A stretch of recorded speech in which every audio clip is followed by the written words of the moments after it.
السلام عليكم ورحمة الله تعالى وبركاته. داوديال meel walba aad joogtaan kusoo dhawaada youtube channelkiga ee King Qadar.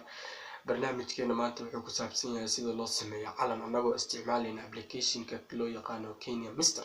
insha Allah ta'ala waxaan idinku soo gudbin doonaa insha Allah ta'ala intaad daawanaysaan sida loo sameeyo calan anagoo isticmaalayna applicationka Kenya Mister. Please haddaad youtube channelka ku cusub tahay fadlan subscribe, saar, like, share كومنتيغانا hoos inagu reeb insha Allah ta'ala. casharada waxay noqon doonaan cashir taxana isxigo insha Allah ta'ala. kusoo dhawaada cashirkeena.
share commentigaagana hoos nooga insha allahu tacaala cashirkaan iyo cashirkana kaga intaan ku kulmi doono sidaas iyo